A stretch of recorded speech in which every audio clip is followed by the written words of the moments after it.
Bienvenue sur la chaîne consacrée à la radiesthésie étonnante. On va faire un petit exercice et on va reprendre notre carte des 7 couleurs, mais il faudra également un pendule adapté, c'est-à-dire un pendule qui soit capable de capter la totalité des ondes naturelles. On a déjà vu que si on lance le pendule juste au-dessus de la carte des 7 couleurs, dans la zone magnétique, le pendule oscille en direction est-ouest parce que la couleur verte émet une onde magnétique positive et négative. Si on déplace le pendule vers les couleurs rouge, orange et jaune, il va girer à droite. Si on le déplace vers les couleurs bleu, indigo et violet, il va girer à gauche. Et si on le déplace en dehors de la carte, le pendule ne capte aucune onde. Maintenant, si je tourne la carte et que je la positionne en direction nord-sud, avec le rouge au nord, on a vu également que toute la zone magnétique se modifie et la carte devient littéralement une boussole, avec les mêmes caractéristiques qu'une véritable boussole, ou qu'un aimant droit, ou même une aiguille aimantée.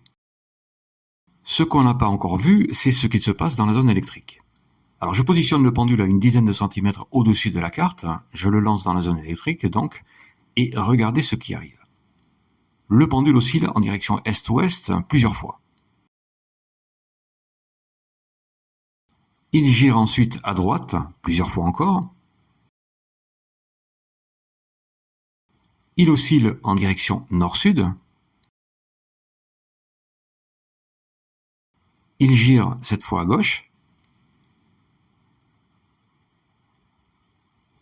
Et il s'arrête.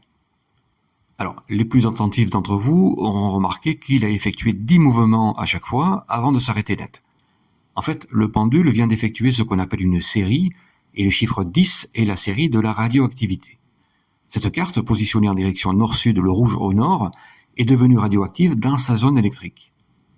Donc, chaque fois que le pendule va effectuer ces mêmes mouvements 10 fois au-dessus d'un corps, c'est parce que ce corps est radioactif. Alors le chiffre 10, c'est le chiffre de la radioactivité, et on verra que chaque couleur a une série qui lui est propre, les éléments également, et tous les corps ont des séries différentes allant de 0 jusqu'à 13. Et contrairement à ce qu'on a l'habitude de croire, 13 n'a rien à voir avec la superstition, c'est véritablement le chiffre de la vie. Avant de terminer, il faut parler des effets des ondes radioactives sur un pendule. Le pendule que je tiens en main est devenu inutilisable. Il est complètement saturé de l'onde radioactive et il ne peut plus rien faire. Si je le relance dans la zone magnétique au-dessus des couleurs, il continue d'osciller dans son mode de recherche, mais il ne capte plus la polarité des couleurs et il ne fera plus rien tant qu'on ne l'aura pas désaturé. Pour le désaturer, il y a deux méthodes.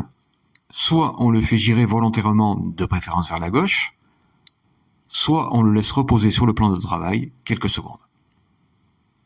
Après l'avoir désaturé, on peut le relancer dans la zone magnétique au-dessus des couleurs et il retrouve leur polarité très facilement.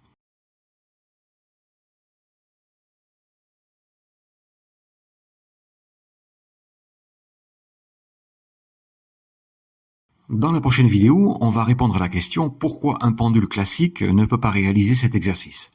Et on va refaire ce même exercice en remplaçant la carte des 7 couleurs qui émet une onde radioactive électrique par un cristal de roche qui, lui, émet une onde radioactive magnétique. Merci d'avoir suivi cette vidéo et n'oubliez pas de vous abonner.